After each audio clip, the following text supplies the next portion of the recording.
What's going on, guys? Getting my afternoon walk on. It's Friday, and on Friday I get to work from home. It's pretty amazing. So I'm getting my hour-long walk going in the neighborhood, and then who knows, maybe a little car meet later on tonight. Not sure, still checking out the scene, but I'll know here in a little while. Happy Saturday morning to you guys. Another weekend. I know it's gonna fly by, but enjoy it while you can before you have to be back at work on Monday morning. So today I want to talk a little bit more about this battery tender and the way to hook it up. So I'm going to show you guys the pigtail on the battery tender. I also want to talk about window tint a little bit.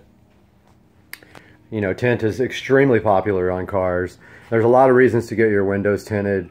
Primarily, when you live in the state of Florida like I do, the heat can be a huge issue. So the tint really helps keep the temperatures down in the car. Excuse me, guys. Secondary, privacy, and it definitely keeps the wear and tear inside your vehicle from the sun from destroying your dash and your leather, or, you know, vinyl seats if you have those as well. So I did get the windows tinted on the SL65. When I got some performance work done on the car, I asked the performance shop for a good tint shop. They recommended one here in Jacksonville. Took the car over to them. Took them about 5 hours to do it. I was surprised. Now here's the thing, a lot of tint shops will hand cut your tint, meaning they will actually hold the tint up to the window, they'll measure it out, and they will hand cut it with a razor blade. Most modern tint shops, if they're any good, will have a cutter that almost looks like a printer. It has all the vehicles stored inside of it, the patterns. They'll go in there, they'll press a button, print your tint right out. It's awesome.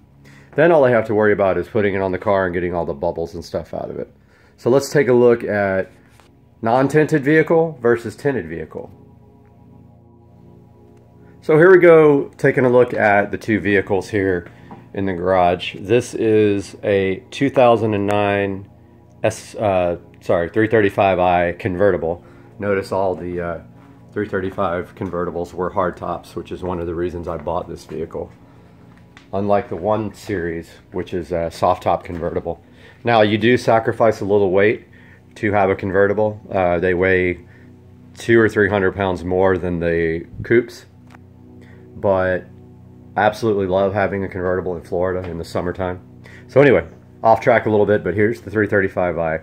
Now, notice here, this car has factory tint. It's not very dark, you can see through the car.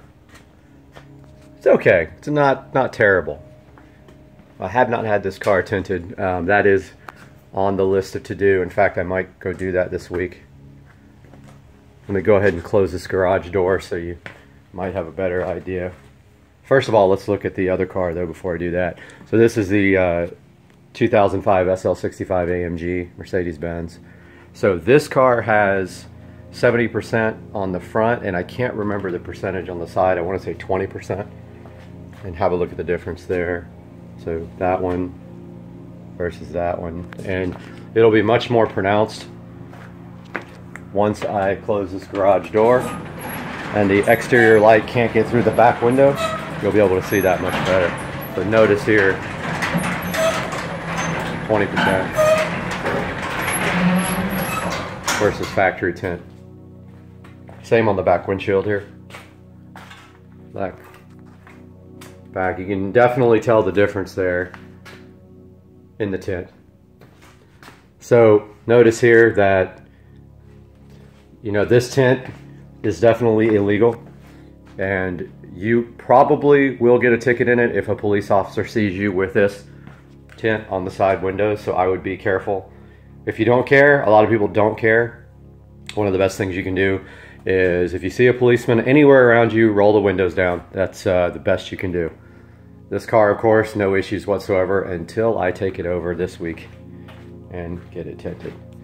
So there you have it, guys. Now, in the next part of the video, I'm going to show you guys the hooking up of the battery tender junior permanently on your battery post.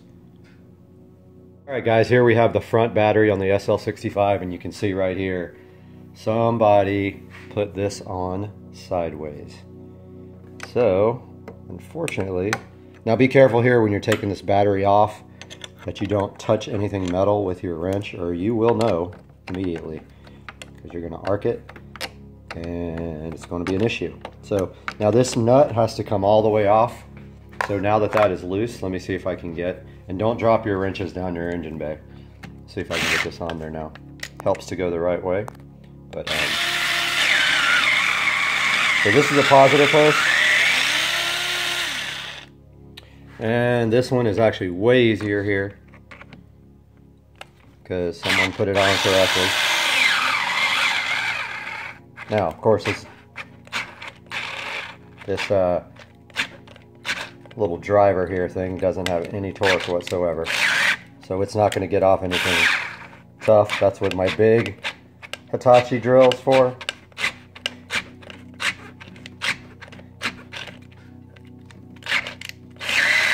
But sometimes you can just, manually do that. This one's going to want to fall into the engine bay, so I'm going to do the rest of this part by hand. And now, notice I'm going to twist that back. Twist that where it's easier to get to next time, because someone torqued it down sideways. Next thing we're going to do, come over here, grab our pigtail device thingy, whatever it's called, and got to be very, very mindful in this part not to cause any arcing. Now notice here that the plug is undone, the cap. So first thing I'm going to do here is put this cap back on, then come over here to the clearly marked positive post right there, and that thing's going to want to push off. You're going to have to help it. Now this is a little bit of an issue because of the way this post is in here. You can see it's going to have to go backwards like that in order to fit or be bent. So forgot to grab the nut from under there. Being a little tricky. And of course the bolt. Now I did notice also that there's a little bit of corrosion on this post. That's something I'm going to want to deal with, because this car is pretty much spotless in the engine bay, and that I do not like. So let's see if I can get this post back on.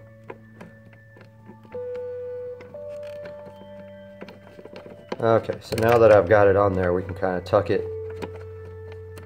down. Get your trusty drill back. And I tried to turn again, so I'm going to try to force it that way and hold it. Not much more to it besides that.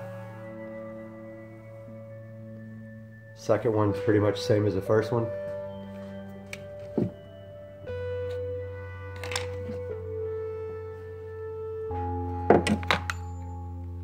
Whatever happens, do not let this nut fall into the engine bay. I'm going to go ahead and put that on there, and I'll get back with you guys. Alright guys, so the next thing we're going to do is take some of these zip ties. I think black works good. It matches the engine bay. These are a little long. I mean, we don't need 12-inch long zip ties, but this is all I have right now. And so here's what we're going to do in this case. We are going to take this cable and we're going to nicely tuck it out of the way. So, see if I can get a good shot of this. So the first thing we're going to do is, looks like there's a nice place here to tie this off to the battery bracket. So I'm going to do that right here. Throw a zip tie on it right here. Get it nice and level. Make it look presentable. To me, the most important thing is that the car be immaculate. So So there's the first zip tie right there. I'm going to put another one right next to it down here on the battery post.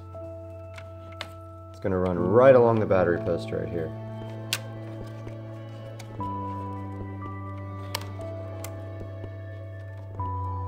There's the second one. It almost blends right in with the battery post.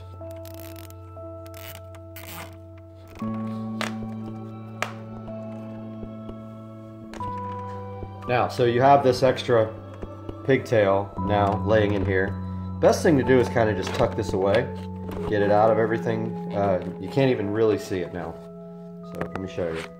So this is how it looks installed. Now, anytime I want to charge the car, all I have to do is just pull this pigtail out, connect it to the battery tender junior, and we're good to go. Now, the next part of the step is we're going to come over here and maybe we can cut it with these. Of course, I don't have any good cutters. I think they're inside the house. But these will do the trick, I believe. It's going to take two hands. I'm going to go ahead and cut these zip ties and be right back with you. So I ended up using these kitchen type scissors to cut them. That was the easiest thing. That leads me to another thing. I can't stress the importance of good tools and the fact that I don't have enough. I am working on that. Had a lot of tools, but going through a divorce, I lost most of them to my ex. So next thing is I just noticed is that now the battery cover is going to be hard to put on because of this battery tender.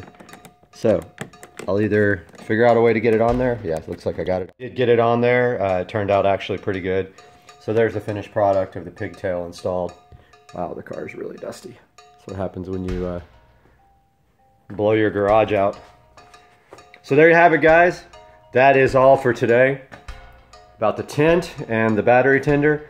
Please like this video and subscribe. I'll be coming out with videos almost every day. And we'll see you very soon.